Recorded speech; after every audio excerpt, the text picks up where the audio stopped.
Good evening, everyone, and welcome to this week's Agile London. And as you've seen on LinkedIn and advertised on our meetup page, this is the Super Six. Something I'm really quite sort of keen and passionate about. Got it started because I've just been getting so much strong feedback from the whole Agile community about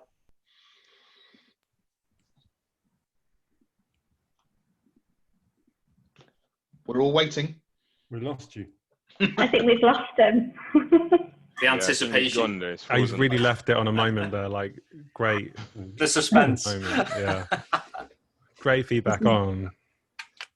This is where we can just talk about how important this is. Hi everyone, by the way. Hi everyone. Hi everyone.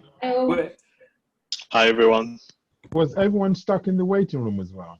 Or was it just me? Okay. No. We were sorting out some technical issues. So. Femi, there was a bit of a delay. I know you messaged me on Slack, but there was a bit of a delay. Not a problem. I think we lost him now. He's completely gone.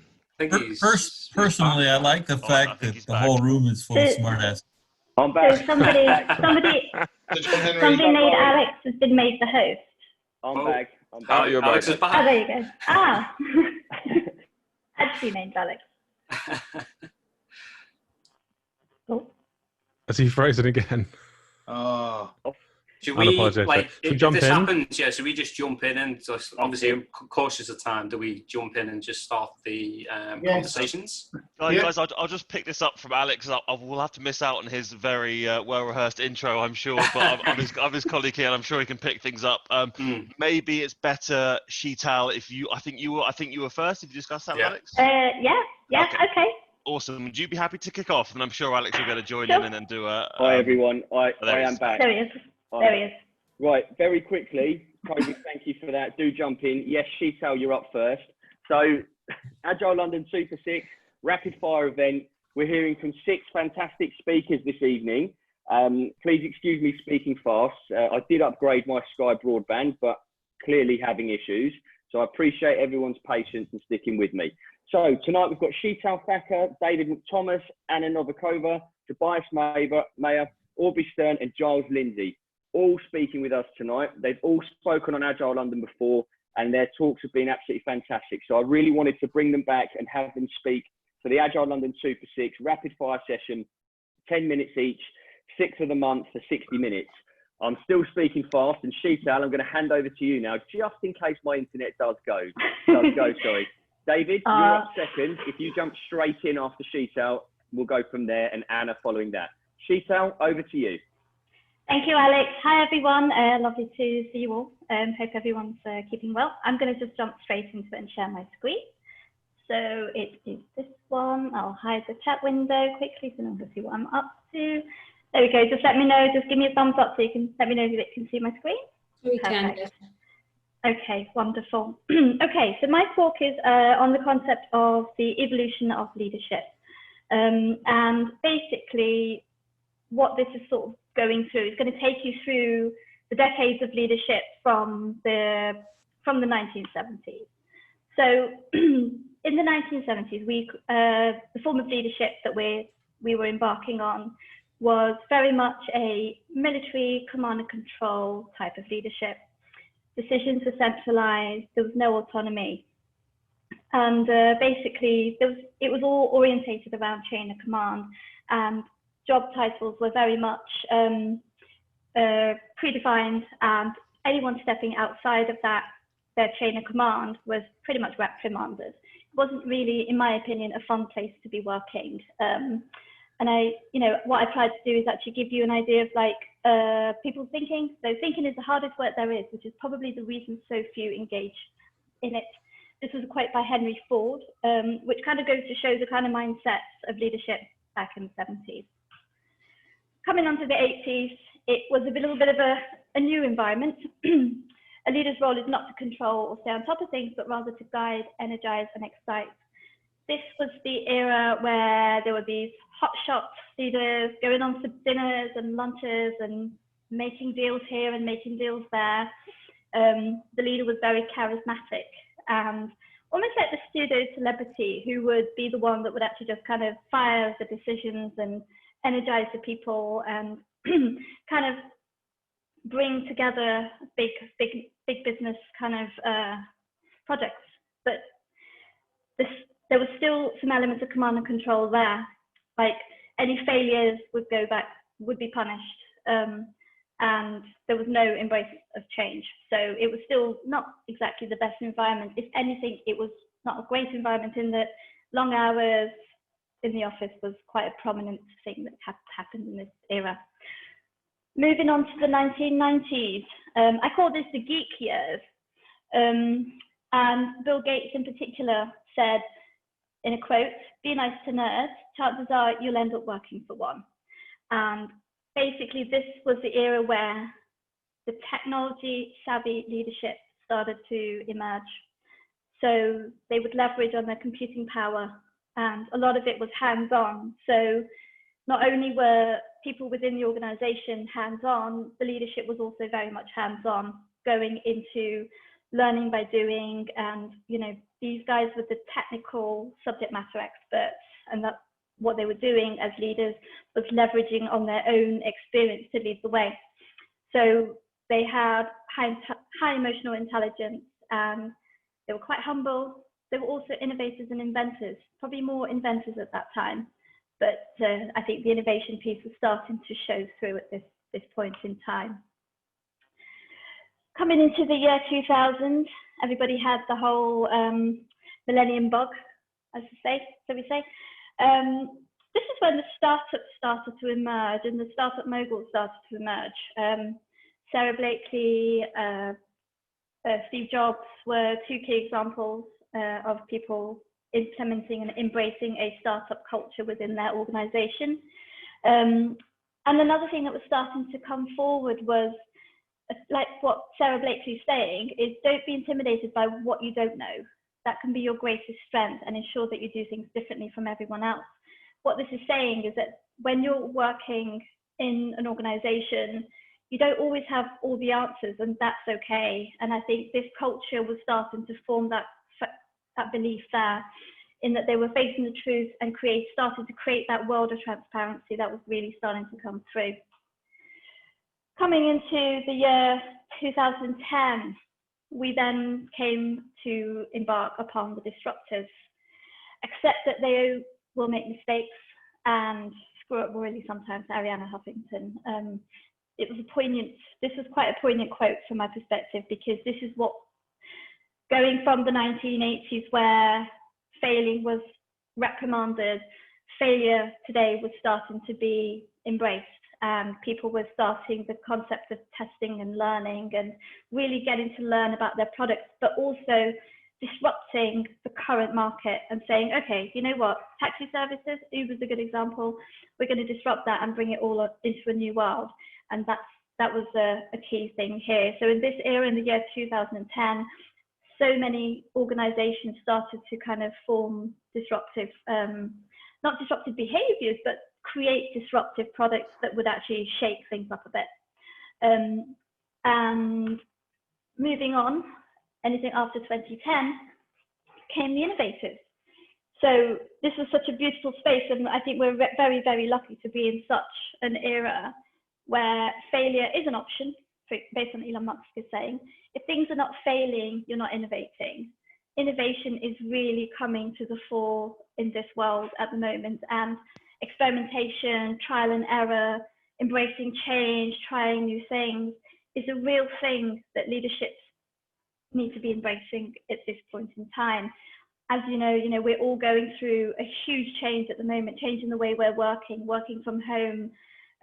We are kind of being disrupted, but also we're having to quickly innovate right now, which is, I think, has been a great thing from the world of work perspective, because it's proved that certain things are indeed possible. So what does a new age leader look like today? I would say a leader needs to have a vision. They've got to visualize their objectives, their goals, and be able to articulate that in a way that influences your people.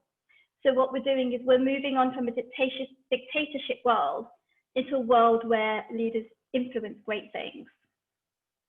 Not only that, a good leader today needs to have courage and also needs to trust. You need to recognize that you don't know the best way to achieve your purpose. You need to engage and trust your team and also learn to let go. So it takes a lot of courage to let go of any kind of empowered sort of position. But by empowering your people and delivering for autonomy, I think you're creating a better workplace. And this one, so existential flexibility is what I call this fish, purely because decisions can be made, but they may not be the right ones. And a true leader today needs to be able to openly and confidently pivot from a project direction.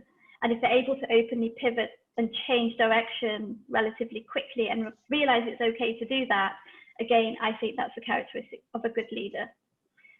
And finally, I would say that a good leader today would leverage their competition. So I think from a competitor perspective, if we're looking at one of the same businesses, one of them will probably be better at one thing versus us as a company be better than at another. So the worthy rivals scenario is you want to be able to reflect on what you can learn from your rivals rather than, you know, compete directly. In the real world, we're not good at everything. So where we fail, others may prosper. So we need to leverage from such. So on that note, I'm going to leave you with this favorite quote from Steve Jobs. And to say that management is about persuading people to do things they do not want to do, while leadership is about inspiring people to do things they never thought they could do. Thank you for your time. Hope that was within 10 minutes or probably sooner. Thank you. Great stuff. Thanks, Sheetal. Thank you very much. David, are you ready? Awesome, yeah. Yeah. Okay, so I'll share my screen, just 2 seconds. Ultra wide. Ultra wide. David, apologies once again to everyone for my internet issues. I do believe they are now sorted. I'm going to hand you over to David Mcthomas.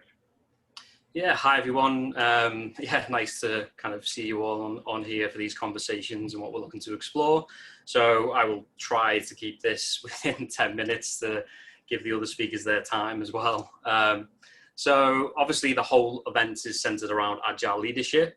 And I was trying to think of a different aspect I could kind of look at. And the aspect that really kind of jumped out for me is around Agile leadership kind of being for everybody. And it doesn't necessarily have to just be for the few who are kind of in certain positions or in certain roles.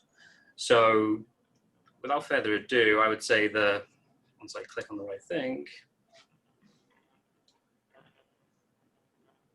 yeah, let's explore. So the first part I wanted to explore is kind of, what is Agile leadership from my perspective and my viewpoint? And I've really tried to break this down into 3 different areas. So the first area is the personal level. So for me, Agile leadership is kind of a journey with the self, first of all. So it's about that personal journey to create those new ways of thinking and behaving and constructing a new way to kind of show up for yourself.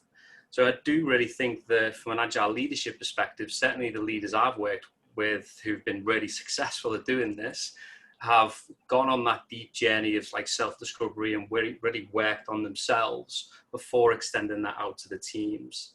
It's kind of like the old Agile adage of, you put the oxygen mask on yourself first before you kind of help others. I do think that's really important. That does create capabilities and that does help you kind of resonate with other people as they're going on that journey as well. The second piece to Agile leadership for me is kind of about the collective. So this is for me around supporting and encouraging those people around you, whether it be the team that you're in or the group of people you're close to within your organization, to kind of change and shift their perspectives. So you're helping them see things slightly different than they would usually. It's not in a forcing way, but you're offering and representing things that give them a different type of context and a different way of kind of viewing their current world, if you like. And the third piece for like agile leadership for this conversation for me is really around the ecology. So it's creating and supporting change that has, you know, I guess wider spread impacts than just your local system, your local team that you're in, and thinking about how that might have impacts to other teams, other parts of the organization, and even potentially like beyond that as well to your customers and kind of, you know, the wider general public. And I think for me, those three areas, as I was thinking about this topic and as I was thinking about the leaders I've worked with, kind of really showed up as three core components to that really effective and strong leadership and presence in the agile space. So next piece I wanted to move on to is, in essence of helping to cultivate this agile leadership across everybody in the team, what have I kind of experienced in terms of the strategies that have been put in place to do this? So if we look at like strategy A here, this is probably the most like popular or typical one I've seen used in organizations. And this has really been centered around like using the current hierarchy that exists within an organization. So what would happen is they've got a hierarchical structure and they'll add more layers of hierarchy to that structure. They'll start adding hierarchy within the teams by creating lead roles and actually trying to make agile leadership somebody's job. Now, this is all well-intentioned, so I will say that, but what I've often seen this result in is it kind of reinforces the controlling behaviors, because what you're actually doing is you're using the hierarchy that kind of already exists within the organization. And it's not just a hierarchy, it comes with a set of social norms and behaviors that surround the hierarchy as well. So when you create these new roles, they take that kind of, you know, those social behaviors on board. And when people are in those roles, they start to mimic behaviors of other parts of the organization and other people within that kind of structured context.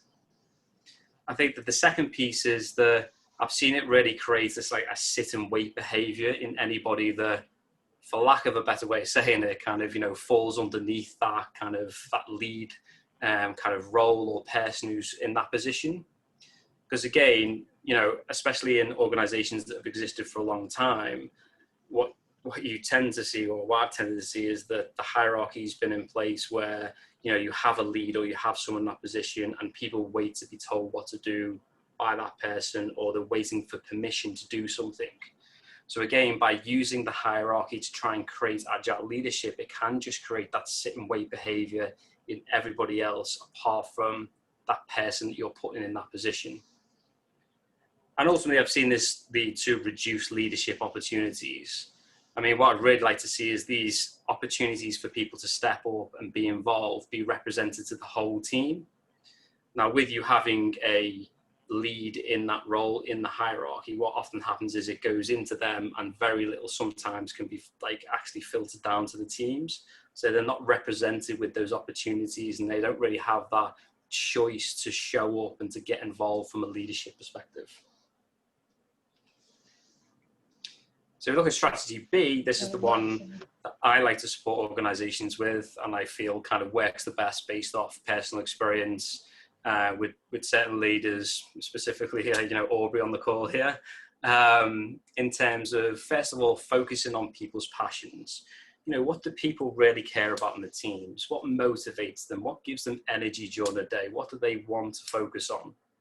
And then it's about creating the opportunities and giving those opportunities extra context so people can decide where their energies are best spent. The third piece of this strategy really is to have proper support and recognition in place. So from a support perspective, what I'm talking about is making sure that people have got, you know, ready access to people to ask questions. They can lean on someone if they need to.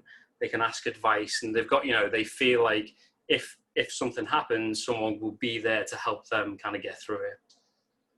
From a recognition perspective, so best to start with what I'm not talking about. I'm not talking about flashy presentations and, you know, people getting awards and all this thing. I think from what I've seen, recognition works best at a human level.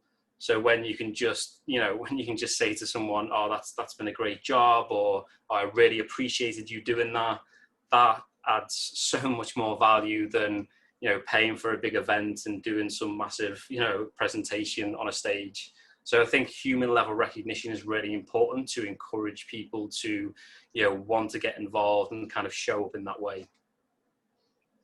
And from doing this in various organizations and teams, I've really seen it kind of amplify that kind of agility that, you know, we're looking to create in teams. And by agility, I mean that, you know, when change happens and when change comes along, it's our ability to pivot and to kind of move with that.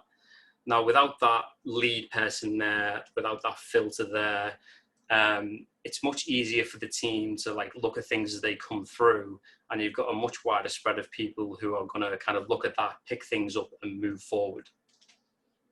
The second piece is it really helps to kind of cultivate that creative and proactive mindset to the point where it becomes, you know, an unconscious behavior in people. So first of all, you know, you go through the conscious piece where, you know, you're representing, you're packaging up these opportunities for people to think about it. But the more we ingrain behaviors and habits, the more unconscious it becomes. And you get to the point where in a team that when something happens and when something changes, you don't need to say anything. People are just like on it straight away, being really creative and proactive in order to push that thing forward. And the final thing is it creates a really good sense of shared responsibility for success. So it's not about, you know, the success being driven from this one person. It's about like the team involvement and everybody stepping up, picking up these things and really helping the entire team to be successful. So that shared responsibility really starts to become present. So I also wanted to try and share kind of, you know, what can people do with their teams here in order to start to get more people involved in, you know, that agile leadership thing, you know, with agile leadership being a mindset, a behavior and how we show up. So the first thing I would say is that I would start defining kind of, you know, what are the key focus areas for success that your team needs to focus on moving forward, or your business or your organization, whatever context you want to use. So what are the things that we need to focus on right now in order to gain more success moving forward? And that could be anything from, put some examples in here, like, you know, customer intimacy to immutable environments. It doesn't really matter, but starting that conversation and having everybody kind of think about it in the same way is really important. I would then say that you can add an extra layer of context to that around kind of what would be involved in moving those areas forward. So if you've got customer intimacy, what is the next 3 steps that would really help that progress moving forward? The reason I suggest this is because you're kind of at that point starting to, you know, add context to opportunities, and the more context to the opportunities, the more likely someone has got the information to say whether they're, you know, they're really interested in picking it up and they want to get involved with it or not. The second piece is, you know, creating that right supporting structure in the environment. So as I said before, you know, giving people the help when they need it, helping them understand where they can go to and what that support mechanism looks like. Creating a space where, you know, we talked about this earlier, but, you know, failure is just a learning. And, you know, we need to fail in order to learn, in order to grow and move forward. And an important piece there is understanding how we react and how we behave when failure happens. What's our first question we ask? Why do we ask that question? Is it a question that promotes learning or something else? And the final piece here is just inviting people to get involved. You know, agile leadership is a behavior, it's like a mindset, and it's how people show up. You can't force people to kind of do that, and it would never be productive to do so. So it's creating the right space and context to allow people and invite them to get involved and giving them the opportunity to do so. And the final piece really here is to kind of delegate some of that authority and power. So if you want people to step up and, you know, to get involved in agile leadership around these focus areas, then like give them the power to make decisions. It doesn't matter if they, you know, make a wrong decision at some point. As I said, that's a learning point. But giving them that power really will help them get their hands around it and kind of, you know, experience what it's like in that space. So I added this at the end really just to say that, like, I fully believe, you know, we need inspirational leaders there in order to kind of set that tone, that vision, kind of where we're heading to. But when we talk about leadership, like leadership for me is different. It's about the behaviors and the ways of thinking. And for me, we should be looking to cultivate that in everybody in the team. And we should be watching out where we're putting things in place that stop that from happening. And we should look to act on those things, to actively remove them. Because if we can do that, people can really show up as their best selves. My final real note on this is, I'll probably touch on a little bit, it's down to if they want it, right? So again, like any good ecosystem is diversity. Not everybody's going to want to show up with and kind of, be in that agile leadership space. And we shouldn't be judging that as wrong or right. It's great to have that because the best ecosystems have diversity in like buckets. So yeah, we should look to build that. And yes, that is me. David, thank you very much indeed. Really enjoyed that one. And you even managed to turn yourself blue at the end, which was awesome. A great finish. Smurfing it up. Absolutely. Superb. Thank you very much. Okay, next up, we've got Anna Novikova. So Anna, over to you. Thank you very much, Alex. Let me just share my screen. Cool. So the interesting topic that I have chosen is something that is quite rarely spoken about because the ethics of an agile leader is quite a hot topic right now, as I can guess that, but at the same time, not many people actually been focusing on this. So what I was going to say is that if we look at what ethics are in general, so we know that this is a set of moral principles that tend to guide or influence a person's behavior throughout the life and their outlook on life as well. What we also know is that ethics is not something that you're born with, it's something that you learn and gain throughout the life. So, and when we talk about the ethics in the leader, so when we talk about the leader, we normally talk about the qualities that leader possesses. So, and we have the long list of qualities that a good leader should have, an agile leader should have, but seldomly we talk about the ethical code of the leader as well. So yes, so we're talking about ethics here and moral leadership that also this providing the values and actually meaning to anything that they do and guarding their life as well. So it provides the beacon for others who are working with the leaders with moral leadership and strong ethics as well. It's something that people can learn from the leaders too, for those who have quite a strong principles. Oh, just a second. Interesting point. I have observed in my personal career, I have observed some of the leaders with the strongest ethics. They don't change between work and home or between work and other activities that they do. This is the road. This is the one way that they're going, and this is how they are. So it's not something they can switch on and off, for example. But this is just my observations in the ethics of moral principles and leadership there. And and something that to think about, we cannot have ethical leadership without ethical leaders. I know it sounds simple, but I'm sure we have observed quite a few examples where the leader would be the leader, but the ethics that will not observe up to the best standard or degree. And it does help the most ethical leaders to promote that codes within their teams and organizations, because this is their aim, this is their goal as a leader, to project what they believe in, project their moral code and ethical code as well, and project it to the organization and to the teams as well. So, but what is it that we want to do? We want our leaders, our ethical leaders, to do what we expect them to be. Okay. What we think is logical for them is to identify their own set of values. And we can talk about values endlessly, and values could be applicable to the working environment, values could be applicable to individuals, interactions, or values could be applicable to process, to anything that requires to have a strong value code of values here. But in professional view, it's pretty much everything boils down to integrity, respect, accountability, building community, including, not excluding people, and interacting well with them, being fair, and actually serving the community and the company you're working for and the people you're working with as well. So strong values bring strong perspective and bring strong vision for a good ethical leader as well. So yes, we do want them to have a set of strong values.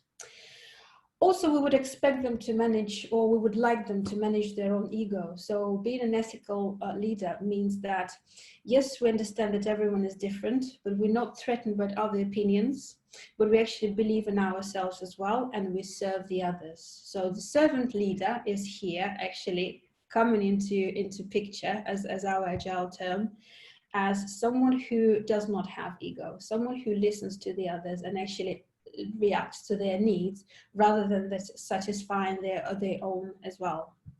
And they take interest in other people as well. They take interest in what they do, and they actually show this active interest as well. So this is the good basis for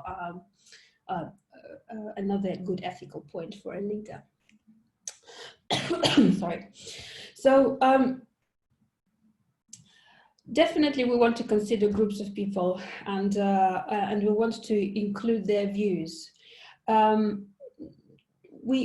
Yes, as a leader, we have the vision. Yes, as a leader, we understand how it should be, where the direction is going, where the project is going, where the company is going. But at the same time, it's very valuable to listen and to give and to take the other people's value into account as well. So consider what the other people see. They could be different. They could be different, but at the same time, embrace the difference and understand that it's not just you, it's other people there as well who have values as well and the views. So this is listening skills, this is understanding, this is compassion, this is empathy. So all of this is the ethical code of considering the views of the other people and including them as well.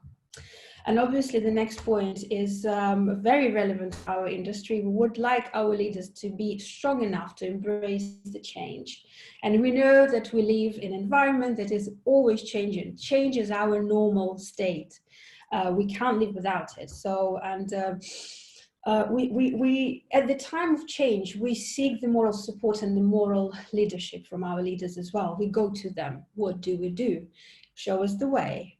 And obviously, it's good for the leader's perspective to understand how best to project their role values, their role moral code in the time of change. This is, again, boiling down to your compassion, understanding, keeping everyone calm, but at the same time, giving a very strong direction and being very positive about change, which is very important, because I have seen change being scary to some of the organizations, and that would drag down the morale and drag down the morale of the leadership from the top. So it's something that is important to know, that embracing the change as a leader is the key here as well. We definitely want to build consensus and establish unity. You want everyone on board with your opinion, that's absolutely given. But at the same time, you need to include different views as well. Understanding that, you know, he or she may know different, so be inclusive into this as well and interact and understand. Least but not last, we want to, and this is probably one of the most important ones that I have observed in many organizations as well. Leader is someone who follows their moral code and ethical code, and also helps and promotes the others to do the same. So any behaviors, any toxic behaviors or ethically unacceptable should be eliminated. And this is ethical leaders' job, because there's no room within the organization for any behaviors of that nature. And anything like bullying, discrimination, or manipulation for personal gain, I've sadly seen that as well. It's something that the ethical leader's job to focus on. It's not easy. sometimes it's dilemma, it's ethical dilemma that people are standing in the choice. But the moral code, the moral guidance is there to support and help our leaders to do well in this role, in an empowered role that they are. And now I gave you a very good list. Surely I gave you a very good list of, now you have great understanding of how our ethical leaders should be doing. And just before I finish, I leave you with this lovely quote. There is no checkbox for ethical leadership. It's an ongoing individual and organizational journey. And we never know everything that there is to know. This is Linda Fisher, CIO. And this cannot be true. It cannot be more true, because we are on a journey as leaders, as people who work with leaders. We embrace the change, we learn from each other, and we lead and inspire each other as well. So that's all from me. Thank you. Anna, thank you very much. That was excellent. Clearly a strong message there for Agile leaders, but I think a really great message for general ways of working within life as well. I really enjoyed that. Thank you very much. Okay, so I'm going to hand you over now to Tobias Mayer. Tobias, over to you. Thanks, Alex. Hi, everyone. Good to be here. This is a fast-moving meetup, isn't it? There's lots of ideas flying out here. I feel like I'm not quite as prepared as some of the previous speakers were, so bear with me. I'm actually going to talk about not leadership. I'm going to talk about citizenship today. So I've been playing around with ideas on citizenship for a number of years now, because I got a bit turned away from the concept of leadership, because it felt like it was one of those terms that just got overused in every different context, and there's all kinds of different leaders, and it felt like more of a consulting thing than anything else to me for a while. I go back and forth on this, and of course we have to acknowledge that leadership is a necessary quality, but I do see it as a quality and not a group of individuals. It was interesting in David's presentation, which was entitled, I believe, Leadership is for Everybody. And it is, I would agree with that. But you notice the little phrase he had after that was, if they want it. And not everyone wants to be a leader. I don't want to be a leader, actually. That's not something that I strive for. But we are all citizens. We are. We don't have to strive to be a citizen. That is what we are. We are citizens. So we're citizens of the city in which we live. But when we go to work in a corporation, we're citizens of that corporation. We've got words like employees and so on, but we're citizens of that organization. The organization is like the city. Leadership is a quality of citizenship. It's one of the qualities, and I think there are many. And it's something to kind of consider, because if you show up as a good citizen, you cannot help but lead sometimes. That you will be called on to do that. So leadership is a quality that is kind of invited by other people, or perhaps given to us by other people if we should receive it. It's not something we necessarily want to take on ourselves. We take it on in context and as necessary, and everyone has different qualities and different abilities, and to have just one person leading might be a very bad idea, because everyone is limited in what they are capable of doing. And so the idea of cross-functional autonomous teams means that leadership emerges, from the ground up, essentially, as and when it is required. And we should all be kind of aware and tuned into the fact that we are going to be called at some point for that. So I want to share my screen briefly and just show a picture, if I can figure out how to do this. It worked in the rehearsal. Here we go. You'll see that. You might be familiar with that central figure there. You might know it as the Thinker. It's a Rodin sculpture. It's been taken out of context more recently and made much bigger. The size of that is probably about something between 12 and 24 inches. It's the top part of a doorway, in fact. There's, if you Google the poet at the gates of hell, which is the title of this, you'll see the whole surround. And it's quite a magnificent thing. It's based on Dante's image of hell. So you've got, you know, in the background, these terrifying, awful things going on, and this one figure sitting there in deep thought. He wasn't originally called the thinker, he was called the poet. So this is the poet at the gates of hell. But when I see this, look at this, and I think, well, the gates of hell, what's going on inside there is a little bit like the corporate world, isn't it? It's not that dissimilar. And so we've got, you know, perhaps the agent of change sitting at the gates of the corporation. That might be another way of retitling this picture. And who is that? That's the citizen. That's the person who wants to show up in good citizenship. And I think that, you know, for me, what is the qualities of a good citizen? And, you know, all of the stuff you've heard in the first three talks, all of those are important qualities for a citizen. And I think what the corporations need, we have a lot of science, we have a lot of engineering, we have a lot of business, we have a lot of perhaps more of the left brain set of skills in our organizations. What we are missing, and what I think good citizen or citizen leaders can bring to an organization, is a sense of poetry, a sense of music, a sense of art. Which is why I like this picture, because, you know, there's all this stuff going on in the background, and this one person is just sitting there thinking, composing maybe, you know, what is my next response? And when I'm teaching workshops around this stuff, silence and pausing play a very big part in this kind of work. I think that the time we need to spend in silence is a really important part of the work we do. That's not a new idea, and it's certainly not my idea. Tom DeMarco was writing about this back in the 1980s, I think, in his book Slack, 80s or 90s. And Slack is about space. It's about creating space so you can think. As a manager, he's writing this book for managers, and managers need to stop being busy, stop being efficient, and start being effective, and that time to think. And so this picture conjures that up for me. We think of poetry as something that's almost separate from what we do in the world. And like, some people are poets and other people are not. And I think it's about embracing our inner poet.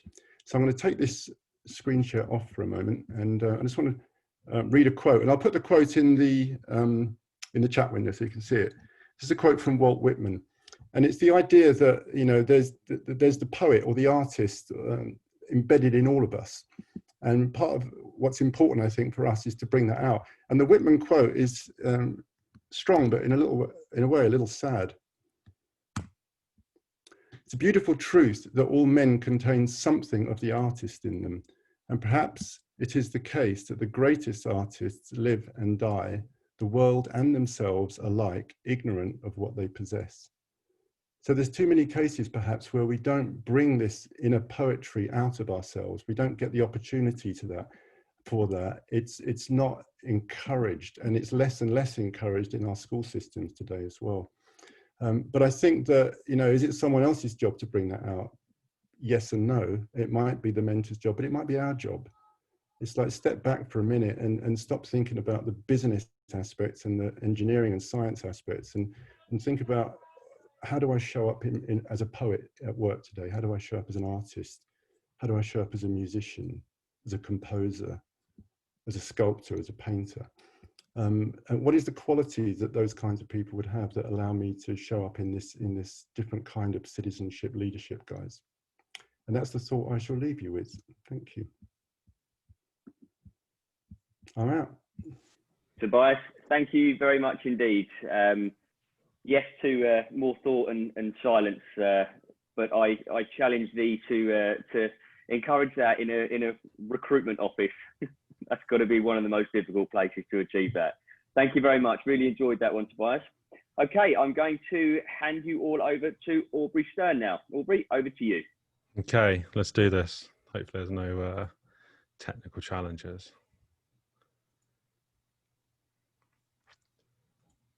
Okay, hopefully we're looking good. Any nods? Yeah, good. Okay, excellent. So I call this my experience and experiments in empowering teams. So the first important thing is that you can reach out to me on Twitter, where I'm like hardly active at all. And the next place to find me where I am very active is LinkedIn, because that matters the most. And then finally, most recently, you can find me at video.aubrey.fi, which will take you to YouTube, and you'll find my latest videos, which I'm spending an inordinate amount of time producing. And I'll show you a little bit about that at the end. So I may be rusty because I haven't built a talk like this and done it live for a while. So I'm being very focused on scripted video content. So I'm going to drop some value bombs. I hope there's a little something that everyone can take away, but maybe it'll be a complete fail. Like I said, I'm very rusty. When you inceptionalize creating a team or a new initiative or doing, you know, anything, I guess, I always have this question of kind of like, who am I? Like, not just who am I, but like, who is the team? And like, what is the initiative? And like, what does it all stand for? And what are those drivers? And I always have this mental image of Jackie Chan in the wrong movie, but the title of the movie is Who Am I? But it's always like the other Jackie Chan movie, definitely not this one. And the driver question, right? Why should I care? And I think this is something that I care deeply about for like everybody in the team and the initiative, especially the stuff that I run.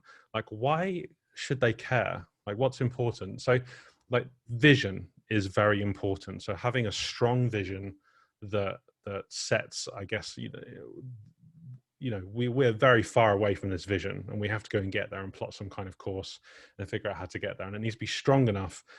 And I think that probably leads to my next point, which is, I mean, it doesn't lead to my next point.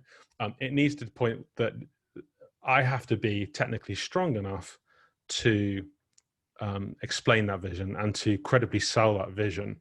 And I've worked in quite a few initiatives where somebody has said something. And I definitely had an experience very recently where somebody had said something to me, and I thought, that's very unachievable for you. And I can feel like I'm going to be doing the lion's share of the work, and that's not super interesting to me because you have this vision, but you have no vehicle to get there.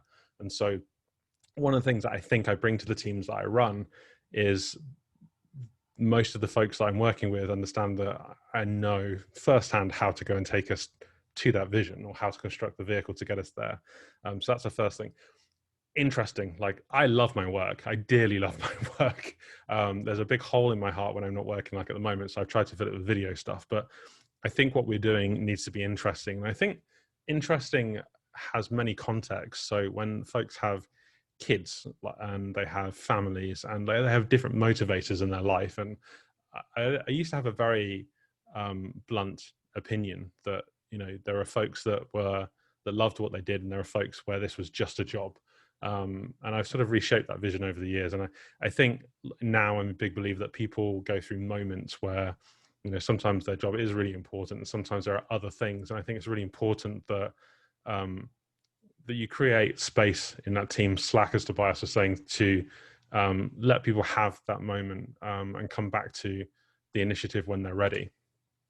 Ownership, a strong sense of ownership. So this idea that leadership is for everybody. I'm a big believer in this because I'm motivated by ownership and responsibility and leadership. And when I don't have that, I'm not massively motivated.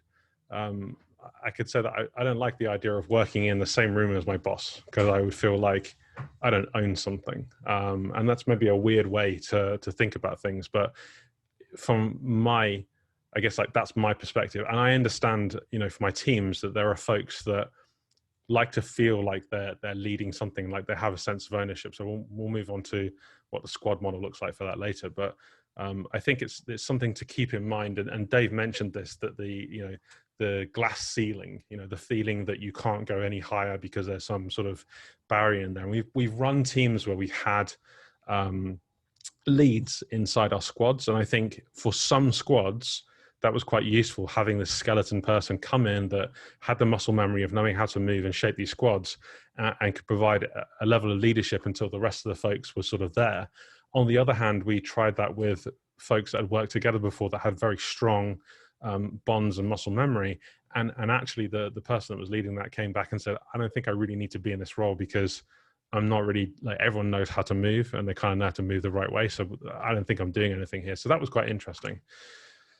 And then, is this getting me somewhere? So, like, one of the things I ask folks is, like, what do you want to do? Like, where do you want to take your career? You know, where do you want to go with this? Like, what are these motivators to you? Because I guess this is the difference between being just a job and being motivated to get somewhere. And, again, maybe this isn't the right driver for somebody. Maybe getting somewhere isn't what they're after. And maybe it's just gaining knowledge. And so, climbing the ladder might not be a driver. So it's always worth like exploring what folks are driven by. And fun, like always have fun. I think try and make things fun. Squad model. So let's talk about the squad model. I love the squad model so much. So the really cool thing about the squad model is that recognition can be shared with a smaller number of folks, which makes it more valuable. And you kind of think about this like gold, right? If everybody had big piles of gold sitting at home, then it would be way less valuable. And it's the fact that it's finite and there's a fixed amount of it that ultimately makes it a valuable commodity. And I think when you recognize folks for their hard work, I think I know from looking at my team, there's a huge difference between saying thank you to a whole team of 80 people and saying thank you to a group of 6 and knowing how hard those folks work to bring that to life. And I think if you can spend that extra time recognizing each of those squads and just calling out some of the really great things that they've done, there's more value in that. And that's just something I've observed. 6 is a really nice number. And obviously this is a really dumb thing to talk about in COVID times, but when you put 6 people in desks in the office, they fit together really well and they can talk to each other and they can see each other and there's a lot of intercommunication. When you get to 8, it's kind of difficult. So 8 is like a less good number. 7 is really janky when you're doing like desk layouts unless you want to play Tetris. So 6 is my favorite number for this, but mainly because of the physical space and also like it keeps things short. So if you think about like having more people in a squad, it just requires a high level of communication. It takes more time when you're doing digital like interfaces and events and meetings and ceremonies. So 6 is just a good round number. Investing in a team is actually something that really moves the needle. So in the last gig, I had bought the team a Microsoft Surface Hub. And this is like a 10, 12K piece of kit. And it was really because we had this problem with folks who were working remotely. And we would go and do an exercise in the office and we would say, oh, no, don't worry about inviting him. It's just so painful working remotely. And I was like, that's just like a really terrible experience, that person who's working out of the office. So we invested in this piece of kit to fix that communication and also to enhance our ability to communicate and obviously transcribe digitally and keep those assets in a digital way. So it saved a lot of whiteboarding, a lot of photos and a lot of rewriting. But it moved the dial for the team and I could see those folks recognize that, oh, this is a real moment change because this hasn't happened before. Like somebody has invested in us. And it was quite interesting to see that reaction. And weirdly, using Miro, so a ton of you, I don't know if you know this tool, but there is a tool out there called Miro. It used to be called Real-Time Board. It lets you do real-time collaboration. I swear this isn't a shill. I'm not affiliated with them in any way, but it's a great tool. And it lets you see everyone else's cursor and you can do stuff in real time and put pictures down and draw shapes and draw diagrams. And you can do it all in real time. And it has an infinite zoom. And it's such a fantastic way of communicating. You obviously have those assets digitally at that point. You can share them with people. But once you start developing that shared language and those shared journeys, and Dave and I have done a ton of work in this. We use it on our own projects and we've used it with teams. And it's very interesting the way that people very quickly develop their shared language. And what you find, it's very subtle, but when people are thinking of things, their cursor starts to orbit around those things that are on the board. And so you can kind of see where people are not sure, or they kind of have these weird telegraphs they do with their mouse. And so you can start talking about these things and jumping into them and diving a bit deeper. So very cool tool, one that I would recommend to everybody. We've used the Microsoft stuff. It was a little bit laggy on the Surface board. It's not super great in Teams, but Miro was a very, very good tool and it has been incredibly performant. And I actually pay for it outside of work. So time to be a unicorn. What does my leadership look like? And this was I dwelled on this for a super long time. Like I was thinking about this. I was planning and scheming for a very long time. Like when it's my turn, what will I do differently? What will it look like? And so I decided that I would be a more technically hands-on CTO. I think that there's a lot of value in somebody that can still come in, do some stuff, still technically relevant. I figured out that roughly the about a time it takes me to fall out of the loop is around a year. So I could do a lot of management things and a lot of like agile leadership and team leadership in general, and not really be hands-on, but still have that technical depth. But after a year, it starts to wane, and I need to do something to refresh that. But a big part of being able to set the vision is the fact that I could also build that vision that I'm talking to you about. So I think getting the buy-in of engineers and leadership is not super hard when you're coming from that background. High EQ. So once upon a time, I worked in this team where things were going okay. We were pushing hard. Everyone had come in at a certain level. We're sort of skilling up, and we got to this point where we were quite self-sufficient, and we had a very contractor-heavy team. We had brought in a bunch of permanent folks, and at one point we lost all these permanent folks. They literally upped and left and said, like, this is not a good environment. And the contractors stuck around because contractors are very durable when it comes to money. And I was one of those people that stuck around, but we lost all our permanent folks, and I can't believe that it took us to that point for that to happen, for our leadership to realize that there were problems in this team, and it sucked. And I said, whenever, when it's my turn, I'll make sure that I have leadership and I have folks around me that have high EQ that can go and recognize this stuff, and I'll make sure that I'm vulnerable and that I put things out there that affect me, on a daily basis, so that they know that they can come and talk to me about when things affect them as well. So I make myself quite vulnerable and available as a leader. No ivory tower leadership. So I have seen folks walk around like mean girls, like surrounded by their cliquey little crew, and you don't really know the CTO and you don't really know that team, and they just sort of waller around and they're not very involved. And I didn't like that at all. I like to be very engaged with my leadership. And so I wanted to make sure that I wasn't that kind of person. And it's actually one of the reasons that I put a lot of content out there, and I do a lot of these talks, and I make them all publicly available. My worst performances are on YouTube for everyone to watch, I think in 2017, yeah. But they're there. You can see my shortcomings and my mistakes. I make myself hyper vulnerable, especially when I'm in that team, so that you can be vulnerable with me, and I can be real. Like, I want to be a real person to you, not leadership. And not to be handcuffed to the status quo. So I have made mistakes in the past where I've taken on gigs where I didn't have enough charge to change the status quo. And I think that's probably one of my biggest mistakes, and my big red lines now is that I need to make sure that, if I do need to buy hardware, if I do need to do that kind of thing that buys grace with people, if I do need to perform like a cultural reset, that I have the tools available to me to do that. And I'll look for those, the red flags early that say that I don't have that level of change authority, and it's probably not going to be for me because I probably can't help you. And then red lines, finally, this was really important. So I have a hard red line, and the hard red line is the point where I don't feel like anybody who comes into this organization will be safe, or that I can protect them. And so if I feel like the culture is too toxic, or it's just not a healthy environment, that is my red line, where I both say, I think I should find somebody else to work with, and I will not use my brand or my platform to hire folks for you. And I think it's very important to ask yourself this question: can I still do good? And it's super important because, especially if you're contracting, it's quite easy to stick around for the money. And I guess if you're perm, to stick around and get the paycheck because it's quite easy and you're in that position. But my big question is, can I still do good? And the point where I can't answer that question, that's it for me. And I'll call time.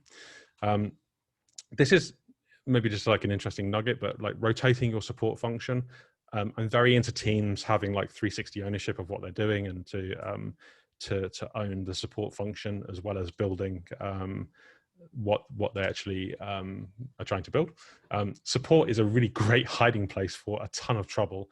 So things that are badly built, things that have problems that you don't know about at a leadership level because you weren't too closely involved, it's a really great place to hide things.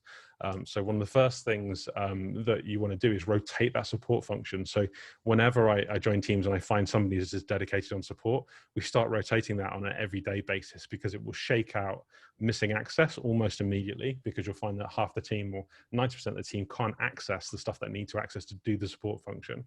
It will shake out your knowledge gaps, because again, you'll find the same people supporting that stuff. So you want to shake out those knowledge gaps, and it will create an interesting feedback loop. And it's the kind of one that you want, because if you're building something, you need to understand the kind of problems that your customers are having. And I think without being on support, without feeling your customers' pain, like how can you build a better product? So for me, like having folks rotating around on that support sort of circuit and creating that feedback loop and ultimately gives you a stronger product.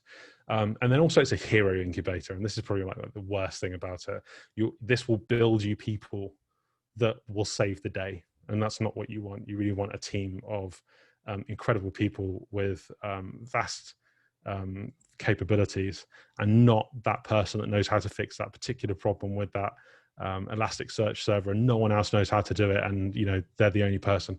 It's a hero incubator, so be ultra careful. And then finally, I thought I would go through some of these pictures, and these pictures are of the nationwide digital platform that Dave and I were involved in building. And when I had devised this plan for relaunching NDAP and what it might look like, we had sort of gone away and said, this is the skeleton of how this will look. And we pretty much left it with the engineers to go and figure out how they would plan and what ceremonies they use. So it wasn't a dictation. And what I love is it's a really great example of organic growth. And the reason that I know that is because this is how Lighthouse did it, right? They just did their little Kanban board and they were quite happy with it.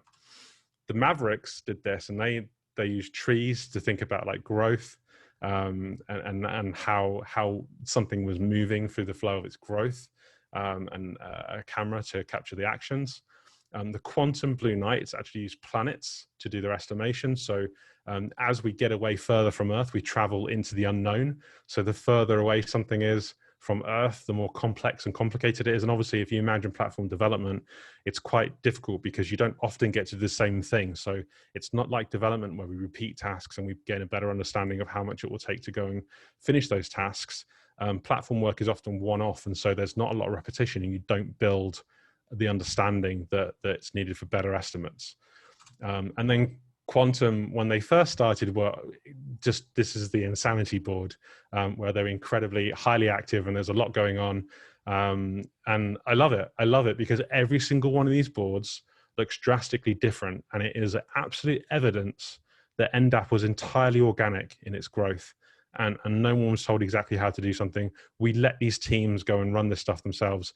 And all we said was like, here is your interlock every other Wednesday. And this is where you're going to present to the team, explain the business value, and come back and you're going to present with everyone else. And he gave the teams a platform to talk on and a platform to be themselves. And it was really great. And everything else was organic. And all they did was meet the interlocks.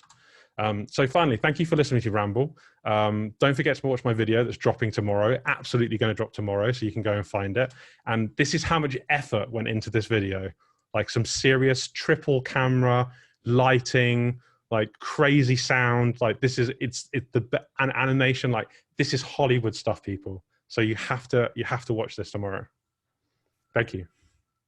Aubrey, thank you very much. And grateful we are too. And we even got a bit of a show from the cat in the background.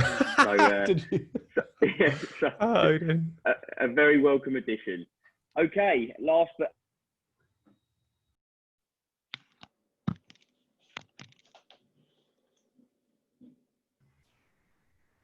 oh no, it's happening. I think we might have lost him. So yeah.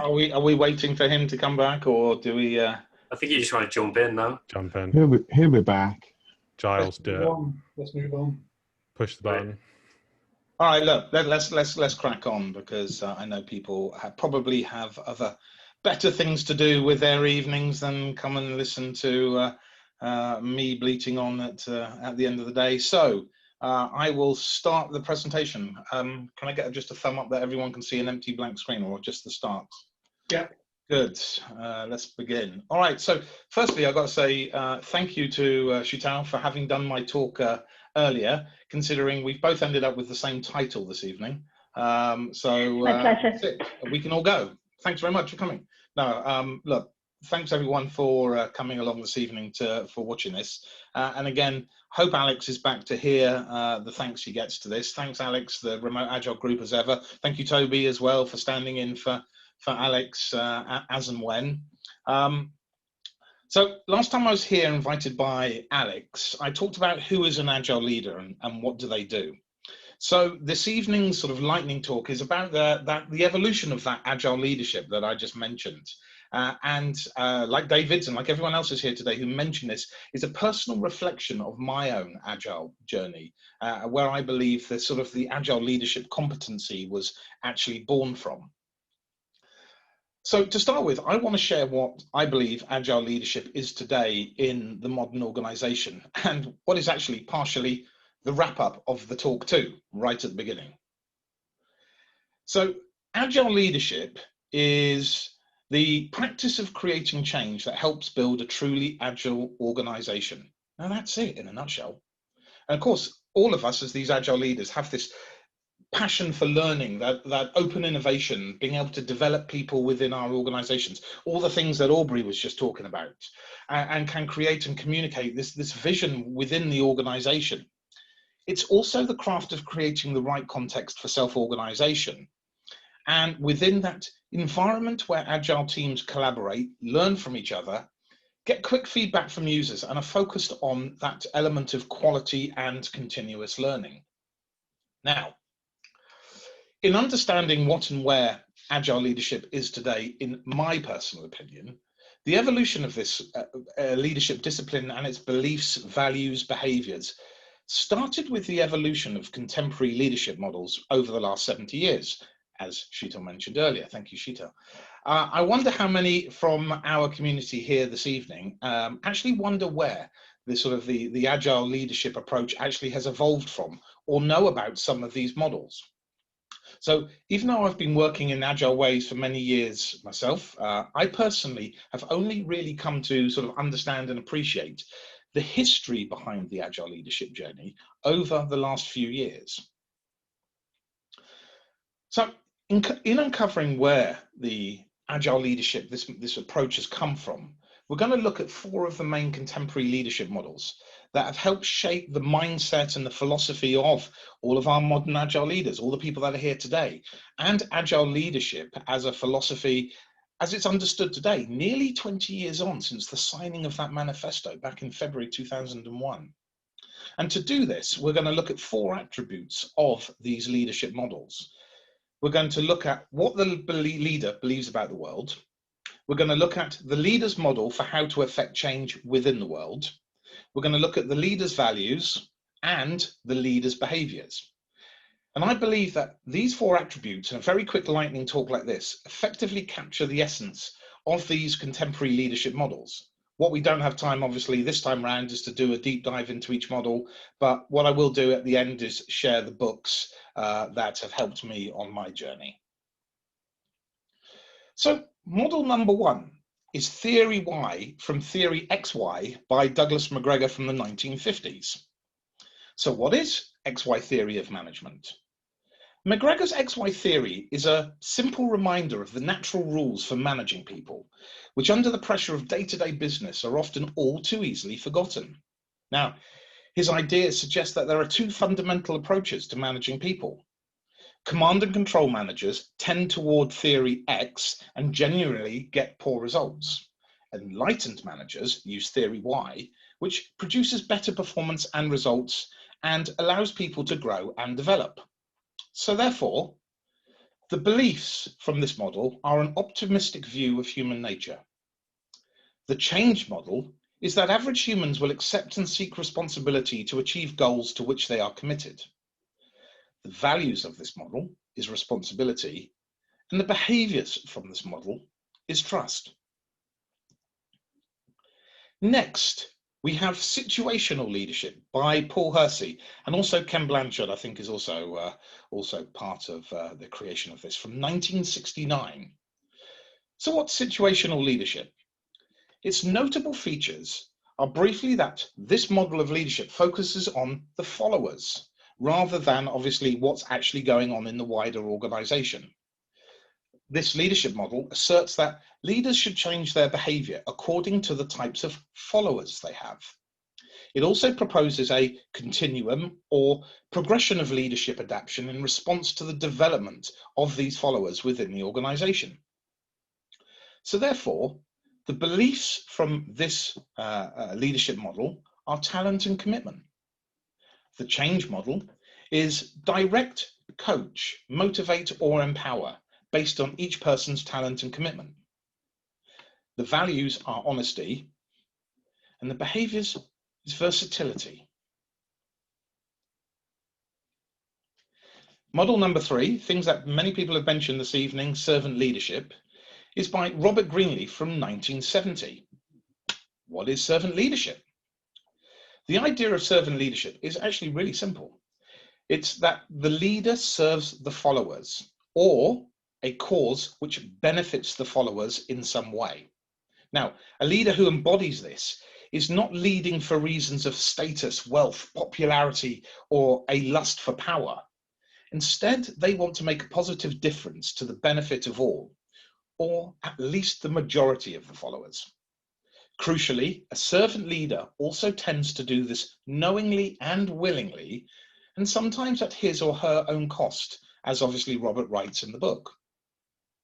So the beliefs are that the organization do not contain all the self-correcting mechanisms to ensure individual or team success. The change model is that obstacles are identified through active listening and empathy and must be removed for teams to thrive. The values here are, or is, humility, and the behavior here is determination. Model number 4 is transformational leadership by James McGregor Burns, the second Burns of the evening from 1978. So what's transformational leadership? It is a style which is utilized by leaders possessing specific traits who look to work alongside their team members to identify change and develop the next action steps within any given team. But most importantly, these leaders transform others, developing and empowering their individual followers to become leaders themselves in and of. And it's particularly often used today in change management and strategic planning to develop and deliver a specific vision for the team or the organization, or to aid in changing the culture of the company. So the beliefs here from this model is that my world is in need of transformation. The change model is focus on strategy, long-term goals, build on people's need for meaning in their lives. The values here are goals over followers' self-interests, and the behaviors are intellectual stimulation which promote creativity and innovation. So now that we've looked at those 5, lastly, we end up where we are today. Agile leadership, created and evolved by many since 2001 onwards. And here, the beliefs are that Agile leaders in general believe that their world is uncertain, competitive, complex, and subject to technological change. They can articulate the specific drivers of uncertainty in their business domain. Agile leaders understand the nature of complex systems and can identify the interacting components that affect the business's future, those that are under their control and also those that are not. They are well read on the competition and relevant emerging technologies. The change model here is that the Agile leader recognizes that the organization must change as the uncertain, complex, competitive future unfolds that we just talked about.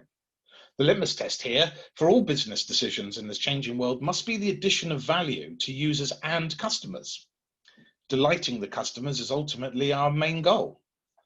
The Agile leader communicates a vision of a future state in which the resources of the organization, I suppose, are marshaled to optimize the delivery of benefit to those customers. Deliveries here are incremental and allow for learning about true customer needs. Now the values. The Agile leader's values are captured in the Agile Manifesto. The Agile leader's values, he values or she values people over processes, working artifacts over documentation, collaboration over contracts, and ultimately change over planning. And when it comes to behaviors, the Agile leader's behaviors encompass curiosity. Curiosity about what delights the customer, curiosity about the team dynamics going on that many people here this evening have talked about, and curiosity about some entrenched organizational processes. Now, this curiosity is expressed by active listening and acted upon with relentless determination. So finally, parting thoughts. First, as we begin to wrap up, I want to share the books that we've been mentioned here tonight and the models discussed. And if anybody needs to gain access to any of those titles, you can ping us in the chat, ping us on the meetup, ping us, reach out on LinkedIn, and I'm very happy to share with them. But these are 4 books that have certainly served me really, really well in my journey. So my parting thoughts from the attributes shared this evening from the models discussed, or as part of that leadership journey that I've been on. In an agile organization, the agile leadership model has that responsibility to replace command and control.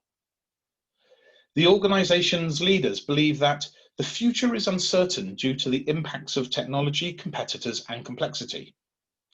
And therefore, this uncertain future is best addressed by organizations trusting and empowering the people to understand and have the versatility to collaborate with the customer.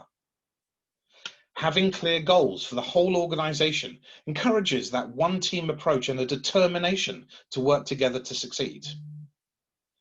By setting up an environment that enables divergent thinking, this leads to the creativity and innovation needed for the organization to evolve and adapt. And finally, but most importantly, agile leaders need to replace traditional activities like things like building sales forecasts, for example, with that curiosity about what is actually going to delight the customer.